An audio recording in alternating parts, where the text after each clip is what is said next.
Well, howdy, guys. Welcome back to another hyper informative, hyper enthusiastic, um, just hyper thrown around a lot. Awesome watch review. Anyway, guys, so this looks familiar. I did a review on this a while back. So, with all my refilm or retake videos, I'm going to leave the first video in the description so you can go there and check that out too. But these retakes are essentially kind of just updates on wearing the watch and also just better editing video clips so you can kind of see the details and all the nuances on the watches and all that stuff. So it's essentially just an upgraded version of my first reviews.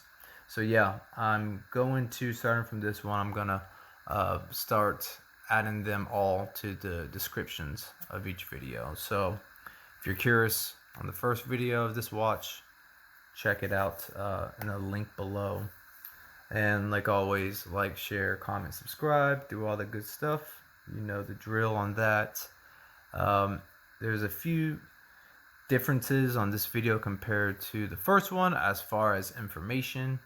And also video shots. I will now have macro shots as opposed to the first one where I did not. And also the movement information has changed. So it seems like the first movement that I had on the first video may not be the movement in this watch. But it is very difficult to find any information on this watch as far as the movement. But later on in the video, I'll tell you which movement I think it is, and you can find it yourself through research. Alright, so before I get into the basic information, why don't I just kind of give you the general gist of what a tourbillon is. So in horology, a tourbillon is an addition to mechanics of a watch escapement to increase accuracy. It was developed in 1785 and patented by French-Swiss watchmaker Abraham Louis Breguet on June 26, 1801. In a tourbillon, the escapement and balance wheel are mounted in a rotating cage in order to negate the effects of gravity. When the timepiece or the escapement is stuck in a certain position, commonly reference is to pocket watches. By continuously rotating the entire balance wheel / escapement assembly at a slow rate, 1 revolution per minute, a tourbillon averages out the positional errors. So that little cool aesthetic little merry-go-round thing that you see on the 6 o'clock, that is what a tourbillon is. So yeah, back then this was, the movement was created, like I said, back in the late 1700s. So pocket watches were pretty much the main thing, and depending on the position of the watch throughout the day, the watch would stop functioning. So this is why this gentleman, Abraham Louis Breguet, invented this pretty complex movement to negate that. So anyway, that is what a tourbillon is. Now, on to the basic info. The brand is Aesop, and if that's not how to pronounce it, someone that is familiar with whatever language that is, you can correct me. Model is 7025 tourbillon. Movement, it's a PTS 3300, or we'll just say 3000 series, to just be sure a little more.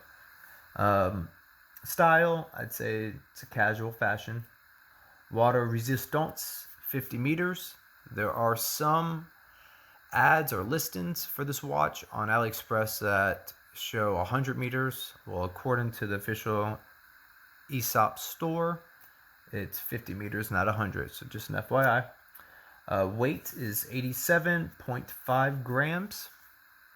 Let's go to the next segment, case dimensions. Width is 42 millimeters.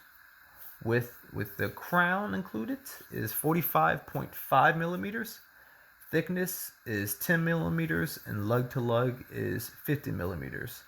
And I did measure this with the caliper. So if you see any differences as far as the measurements online, well, I mean, they could have gotten that or rounded up or rounded down, but I got it with my actual caliper. So I don't want to hear y'all say, but it shows 10.5 millimeters on their listing. All right, that's cool.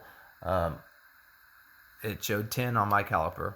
So just a FYI. All right, so strap info. I'm gonna give you two different, I guess, specs for two different straps. So as far as the factory straps, we'll go with that first. So lug width is 22 millimeters. Length is 24 centimeters. As far as a class, it's a butterfly deployment class. And I've been saying deployment this whole time. And I know there's a whole debate. I don't want to say it's split down the middle, but I'm not the only one that thought it was deployment. But it's deployment. So yeah, I've been talking all this military terms for how long now? A while. Style, it's like a standard two-piece strap or an alligator style, even though it is genuine leather. They say calfskin. I did see that in one of the listings, but we'll just say leather just to make it easy. And as far as the colors, it does come with a black and a brown strap. Now, all the information I told you about, that's in regards to the factory strap, and I cannot find it, otherwise it'd be on the watch for this video. But I have my bun strap on here. All right, so as far as the strap that's currently on the watch, the aftermarket strap, it's a bun strap. So lug width is 22 millimeters. The bun width, like on the widest part, which is the cuff, that's 52 millimeters. The length is 20 centimeters. The clasp, same thing as the factory. It's a butterfly deployment clasp. Obviously style, it's a bun style, which is kind of to me, it's paying homage to some older styles. You see it like in the Paul Newman Daytona. Material, it is genuine leather with white stitching. Actually, the model of this particular strap is KZ Bund 02 or 02. And the colors that are available for this strap is black, brown, red, green, blue, and a coffee, which is like a dark brown. So I guess you can say it's a medium brown and a dark brown. All right, so let's get to the next segment, which is dial info. Display is going to be analog. Logo is going to be Aesop, which you'll see that right there, right below the 12. Shape is round. The front crystal that you're looking at right now is a sapphire, and the rear is a sapphire, and it's a exhibition case back. Wow, I cannot talk today. I barely know one language, and that's English. And so as far as the exhibition case back, the gentleman that I talked to on the official store chat or Aliexpress store via chat, he did tell me that it's a sapphire, not a mineral. I'm gonna take his word for it, and I am gonna get a diamond tester so I can start checking these. Even though most reviews prior to me, as far as watches in general, they will show it being tested, and they usually are accurate. But I am curious to see if this does have a sapphire in the rear. The top, I definitely think it is a sapphire, but I'd definitely be curious if the rear is a sapphire like they claim. Material is 316L stainless steel.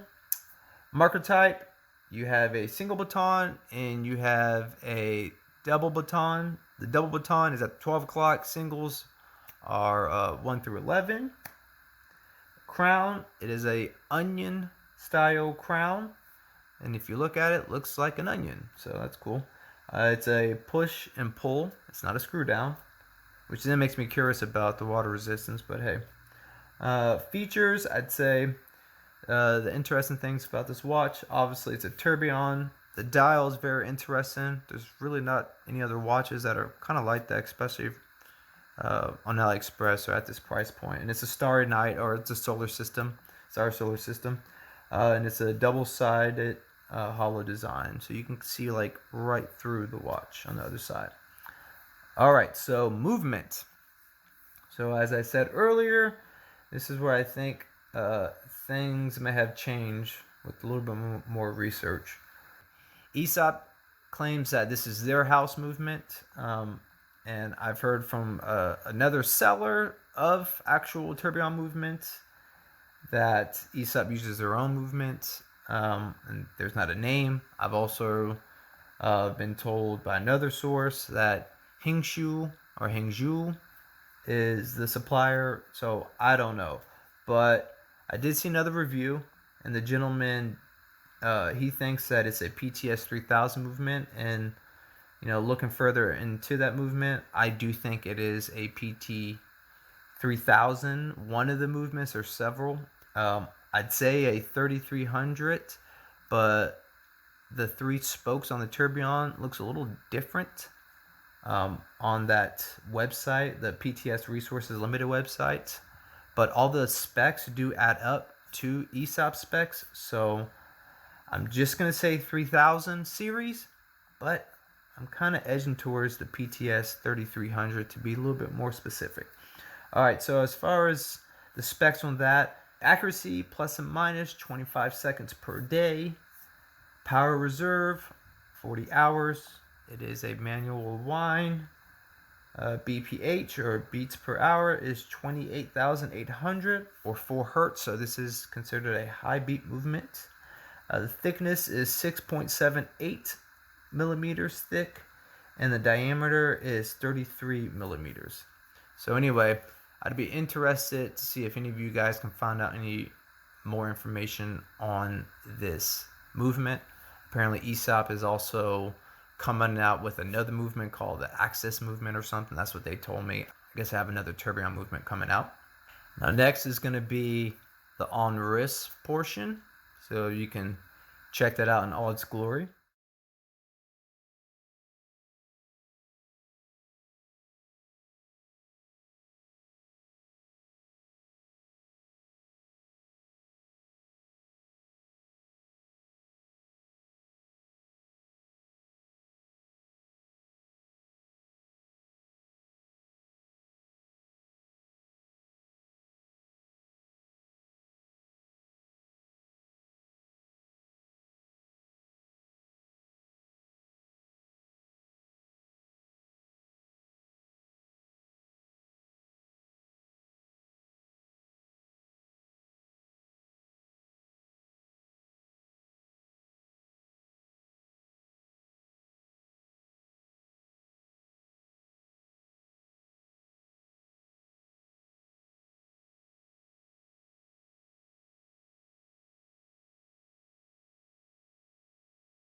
I'm also going to include the box. I was trying to take a video of the box, but the box is just so big that with my tripod and my setup, I couldn't even fit it all in one shot. So I'm just going to take some stills and put it on the video, and y'all can see pretty much comes with a warranty card or paper, and it kind of gives you the general gist of the watch and how to operate it. It comes with a watch pillow, comes with a second strap, and that's about it. It is a carbon fiber box. It's a pretty big size.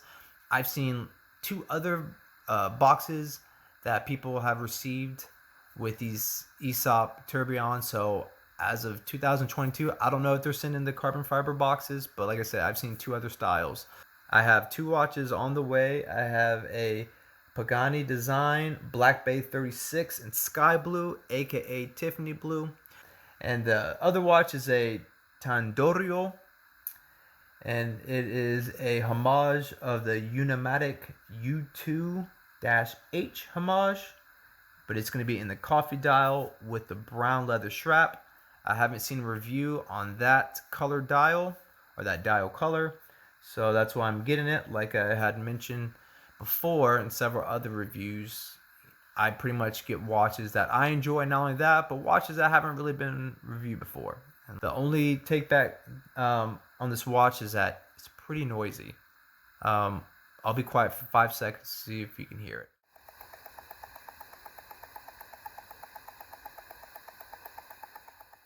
Stay tuned. Like always, like, comment, share, subscribe. Hit me up on Instagram if you have any questions, or you can comment below. I'll try my best to get back to you. And that's it, guys. See ya.